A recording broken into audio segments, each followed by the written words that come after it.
They say sometimes the James runs fiercer than the Grand Canyon, and I can probably attest to that, having recently done the Grand Canyon. It's just incredible to have calm waters in the summer and then raging waters any time of the year, depending on what the weather's doing. Howdy, I'm Ingrid, and I'll be your guide today. We are on the James River in Richmond, Virginia, the only city in the country with Class 3 and Class 4 rapids running right through the middle of downtown. This urban setting has fostered a vibrant river community, and within it, the unique opportunity to become an urban raft guide. Every year, a new class of trainees sign up to see if they have what it takes to land the job. Before we meet this year's class of trainees, let's hear from my friend Charles, who was back there when it all began. I'm Charles Ware, and I started guiding in 1982, and I've guided until this past week when I retired after 40 years on the river. Well, Tim McDonald, who remains a good friend of mine, started James River Experiences in 1978. He had a good friend who died in an accident on the James River, a canoeing accident. He drowned in high water. Tim felt he needed to give something back in return for having lost his friend. So we wanted to show that the river could be used in a safe way. We wanted the word to get out to people in the city that it wasn't just a hazard in the middle of town or a place to dump sewage conveniently. It was an important resource, and it's something that we enjoyed, and we wanted to get other people interested in it. That's how I kind of got pulled into guiding. This year, 16 trainees will try to become urban raft guides. All right, paddlers, off forward!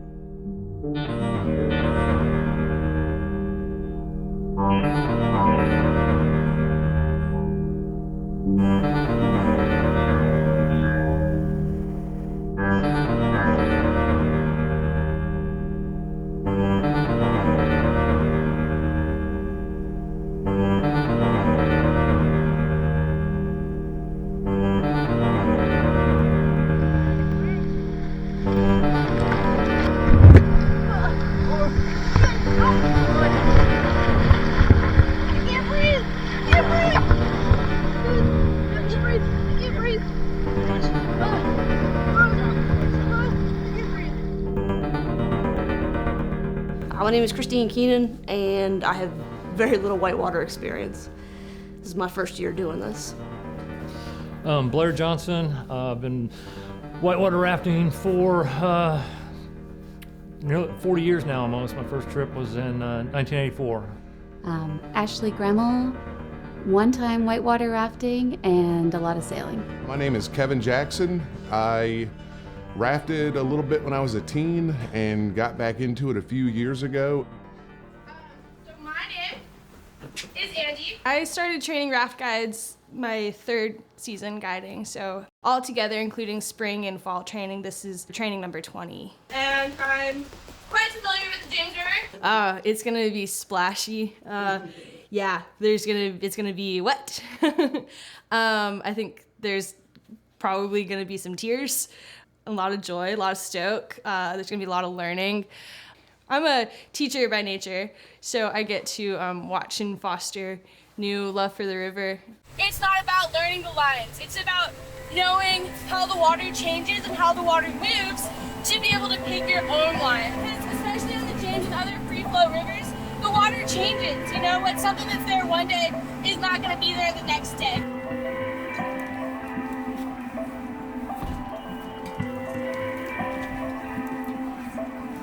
My name is Patrick, and I own and operate a whitewater rafting company called RV Paddle Sports. I have been rafting for 20 years. I learned here on the James River. Spring guide training, the School of Hard Knocks. Spring training, I think, tends to make tougher, better raft guides because it starts in the middle of March and it's so cold. So we start usually first thing, we're just going out on the water. For new trainees, sometimes it's their first time rafting. I've lived in Richmond area for probably 4 years now, and I never really explored. This just allows me to go out and see things from a different perspective. I'm hoping to meet some more people that love the outdoors, get to know the river better, and adjust from my sailing experience to life on land. I just want to learn the James so that we can run it. I feel comfortable guiding, my family. I'm hoping to gain as much knowledge and experience so I can share it with other people.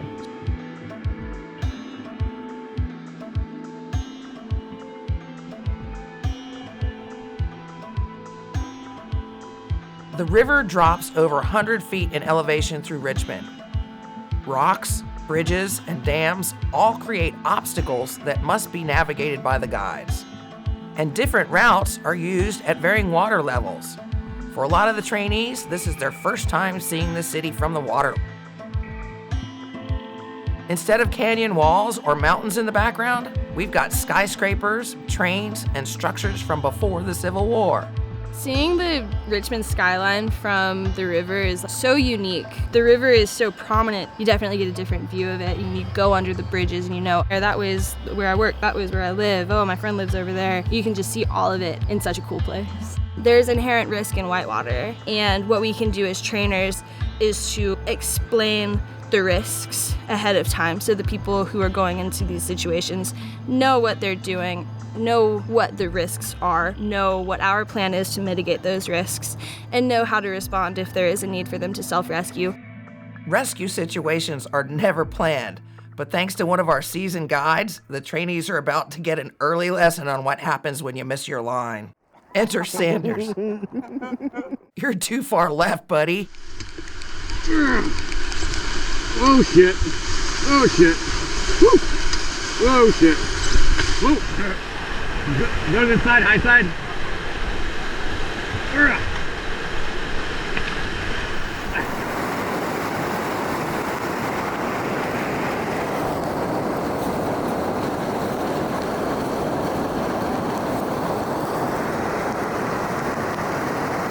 A pinned raft is a serious situation and almost impossible to dislodge without the help of others.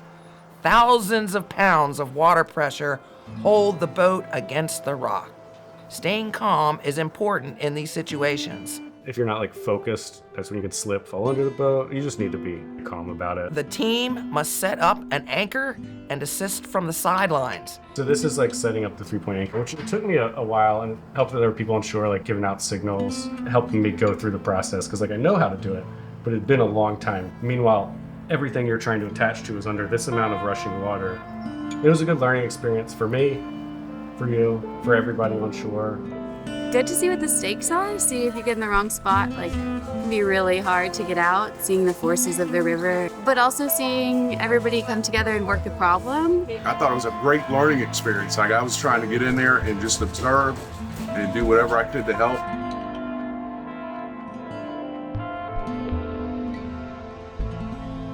There's a way to fix this, and we fixed it, and now everything's great. And so from beginning to end, it's a net positive.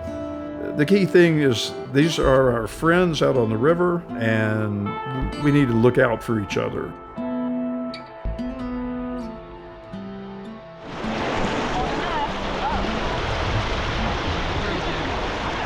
An important phase of training is the swiftwater rescue course, tying essential knots and knowing what to do in rescue situations. So right now we're showing a 3-point self-equalizing anchor on the boat. No matter which way I pull, it'll equalize the weight, self-equalizing. From that, we build a simple to more complex system based on the need on how much we have to pull on the boat. Similar to what happened a couple weeks ago, when Sanders was stuck on the Rocks pipeline. It's important that we practice and train to know how to do our knots. What you don't use a lot, you lose. So the more practice, the better. I have a background in fire rescue. I serve on the water rescue team at my department, so this is just another reason to be on the river, help me with my river knowledge. Going into second and third weekends, we're talking more about safety and awareness, getting in the water for the first time, learning the different parts of the raft, learning the safety gear and what we use it for, and how to work with the team is really important, really driving home the teamwork aspect.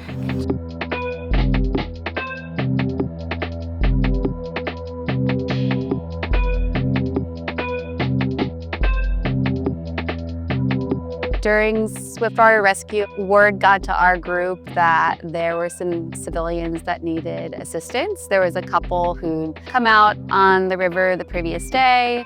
The river had risen 4 feet, and they got stuck on the rock they'd scrambled out to overnight. We started making a plan on how we were going to get to them. I was actually in the raft with one other more senior guide that went out and got those folks. And at one point in the rescue, after we had gotten the 2 civilians in the raft, I was holding onto a rope that was swinging us to the middle of the river, and then I had to let go of it and catch a different rope. It was so affirming of this path of being a guide. I wasn't even out of training yet, and we were already helping some people out. And it was so neat to just execute that whole thing as a team.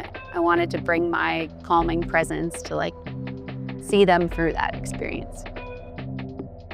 Really, one of the characteristics of a good guide is someone who has their head on a swivel and is observant for all the things happening on the river. I think the biggest challenge with guide training is going at your own pace and understanding that we're all progressing forward, and to focus on yourself and what you can take away from it, not only the lessons for rafting, but what it can teach you in life.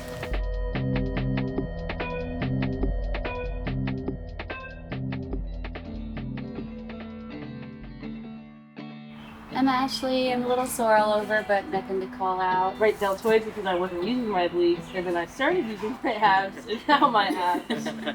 Don't really feel sore today. I've been doing commercial industrial sheet metal work for 28 years. So I mean, I'm used to working hard every day, like I'm good to go. Guiding is really hard. Honestly, I was doubting if I wanted to even keep doing this, which is really hard for me to say because I don't like to quit. This might sound silly, but I think it's slowly dawning on me that I could actually be a raft guide. I kind of signed up on a whim. Just, it felt right. As we get further into the program, I'm like, oh, actually, I could get the skills to do this. I'm feeling sad because I'm not going today. It sucks. I hate the fact that I'm getting old. My legs cramp up really bad, and that's just at night even. I've had some major leg trauma. Both of my legs have been broken. It affects the way I fit in the boats. I'd like to consider myself a professional raft guide now, but I just know that I can't. You know, that's not going to be possible. And I do need to rest. I don't want to lose this community.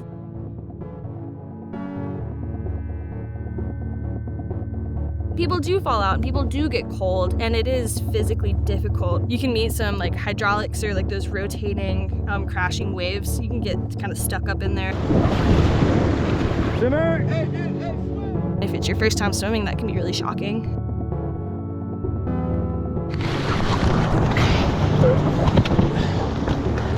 Take a break.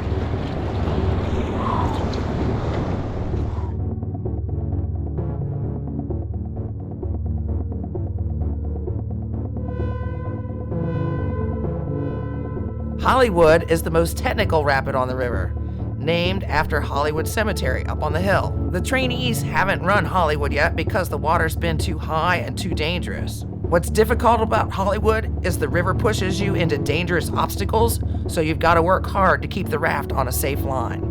You can't become a guide in Richmond without learning how to run Hollywood. So we want to be really aware that in the boat is the safest place for us and our people. These logs and undercut rocks create what we call strainers. The water moves through them like a sieve and can trap people underneath. Not where you want to be. We see the log in the middle, and then we see the big log on the right. See that? Yeah. Don't go there. Back it up, back it up, back it up, back it up! No! Shit.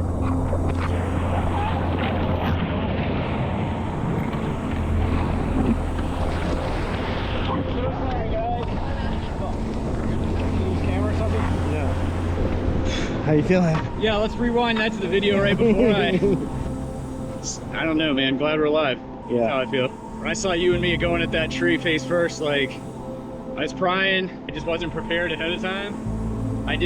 Should have had more drive at the bottom. I didn't. I think I had the deer in the headlights right at that tree. I think it blacked out there for a second. Like, it was just... I'll get your heart pumping, brother. Yeah. How are y'all? Good. What are we scared of? Falling out, going underwater, under the raft, getting stuck underwater under stick with water moving past us, just pinning it to it with no pin. Like they did, like Andy's boat? Moments later, another boat went into the log. The right tube was kind of getting stuck, jammed up underneath that log, and then water started pouring into the left side of the boat, so I was yelling at them to get to the high side so it didn't get sucked down underneath that log. Once the boat stopped moving, those guys were already kind of up on the high side, halfway on the log anyway. I saw that we were pretty stable right where we were. So I went ahead and got those guys out of the boat. I realized that that tube was jammed too far underneath the log for me to do it myself. Instead, Kevin said that he was able to kind of get a good kick on the downstream side of it to push that into the boat out from underneath the log. So then I spun around. Couldn't quite get all the way into the eddy, so I yelled at them to toss me that rope. So they got the rope to me, pulled me in, got them back in, and headed downstream. No blood, no tears. People need to go where they should go. Stop looking where they shouldn't go. People are looking at the log. It's not where you want to go. Look goes where you look. All right, so what I want to start with is the people that were guiding the boat. Just kind of go through how your lap went. I feel like I could have held the angle better and used my crew a little more to keep momentum going. We were nice paddling across the apex wave, and then after that, everyone stopped paddling. Paddles were out of the water. Then we were just floating with wherever the water was pushing us. We had none of the leftward momentum anymore when we want to continue to drive, continue to paddle, continue to push in that leftward motion. Yeah, we got up under the log and we did what we needed to do to safely get out of it. We were the first boat down. Everybody on the boat did their part, and I just didn't get us there right because I didn't put boat angle correctly. And then I tried to fight it, and I lost. I lost horribly. And I'm glad everybody's okay, and we didn't lose any equipment, but it was scary as hell. It was scary. Sometimes you just need to stop, slow down, look at it, and think about what you're doing. I need to work on keeping my head straight, that's all. Like, shake it off and do better. If you continue to charge forward when your angle goes wrong, you're charging in the wrong direction. The two guys that went into the log last lap, y'all are R2ing. Okay? Something that we look a lot for in new guides is an openness to learning.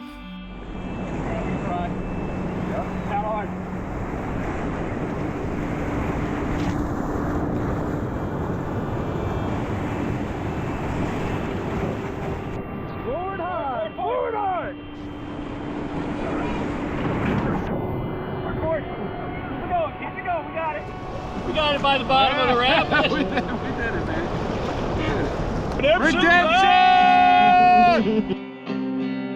The hardest part I find is overcoming that head block and continuing to push through and persevere the difficult things. Especially that first year rafting, people who tend to come in more timid all of a sudden learn this skill set, and it's just like empowering. The confidence that especially first years really build is really cool to see.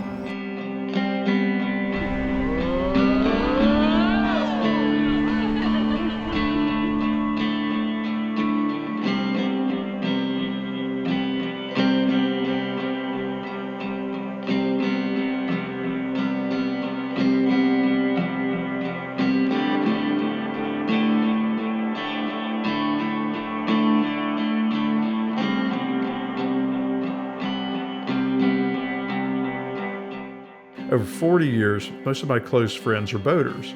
That is my family, the boating community. People of all ages. I mean, some people I hang out with are 20 and some are 70 something. It's a range of people who are vastly different in a lot of ways, but hold a few central things and beliefs in common. So love for the outdoors and for the river, and love of adventure.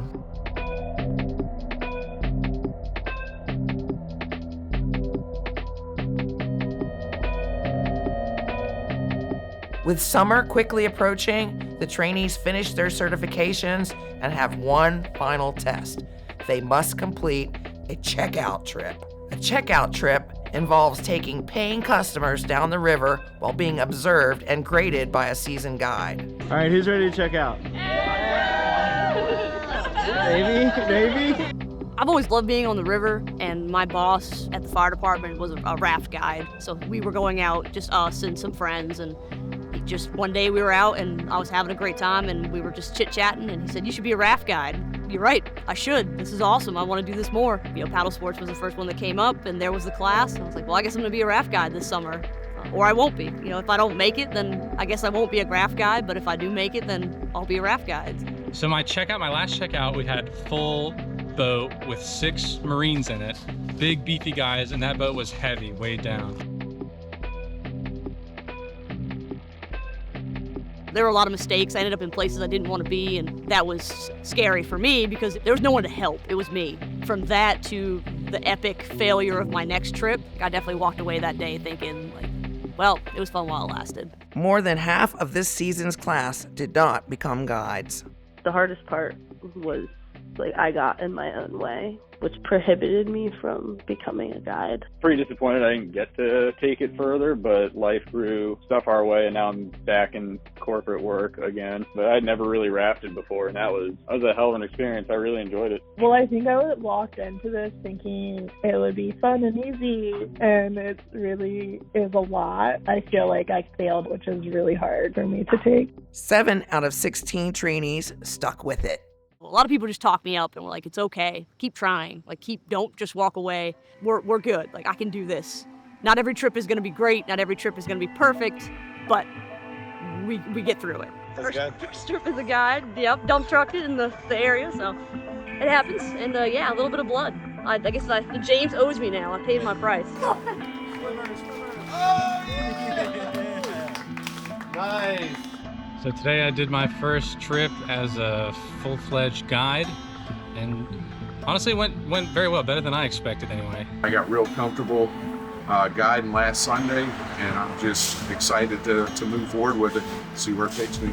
There are definitely easier ways to make $100, but I don't think I've ever worked harder or felt as good about getting a job. Coming into training, I was sort of a stalled out car, and paddle sports and the whole training crew just pushed me down a hill and I'm up and running again. Season's here, it's officially 2024, rafting season.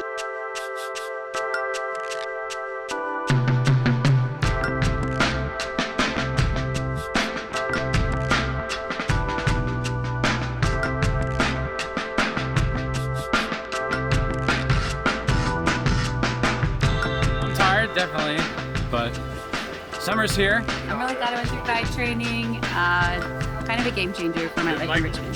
Definitely was able to overcome a lot of issues and now I keep rocking it out, having a great time.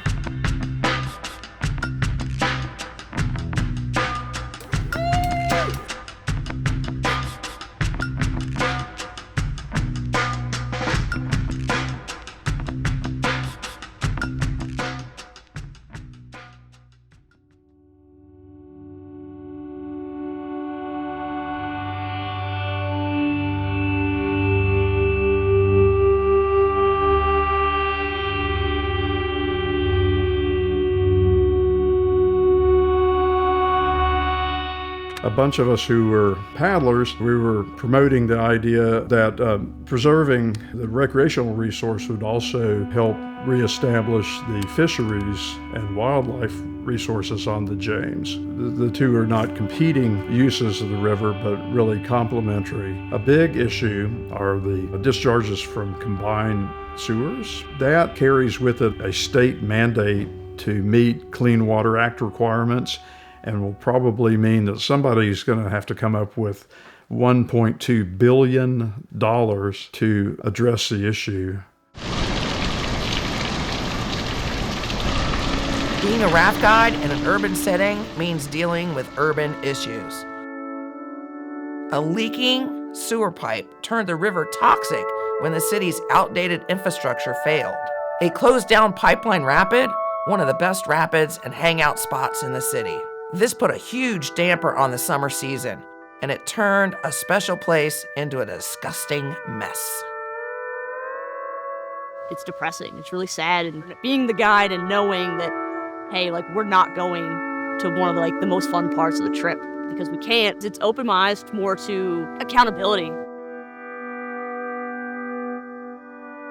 After weeks of dangerous levels of E. coli, the city slapped a temporary fix, allowing folks to get back on the river, and raft trips continued as normal. Finally, the city completely severed the pipe from the system. For the moment, all is well and clean again.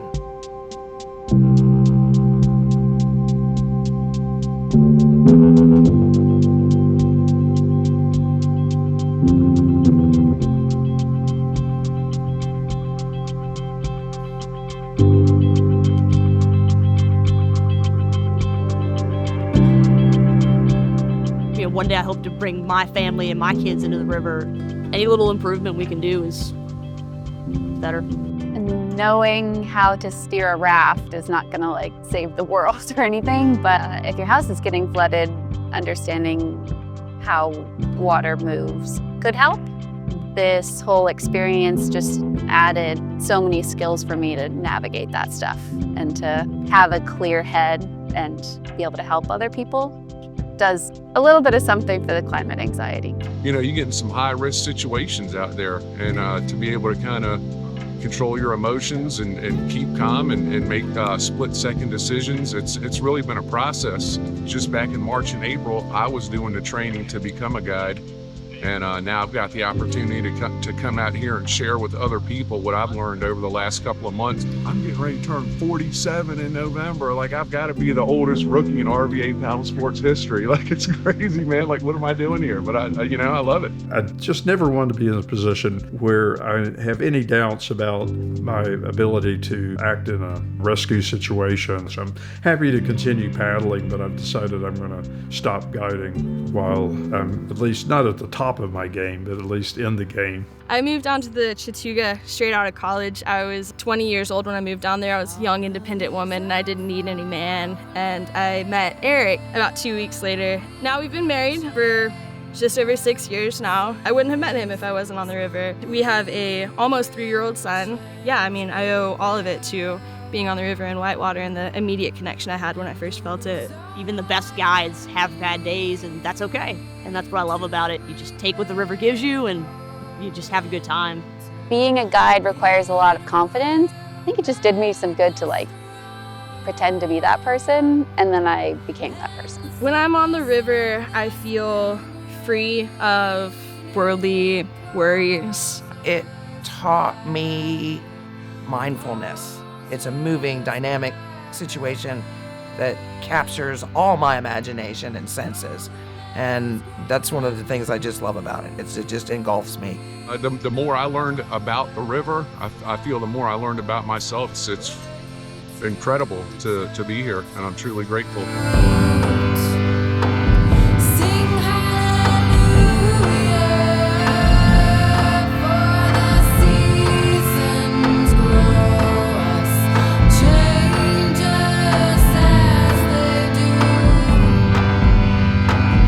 Well, that wraps up another season on the James.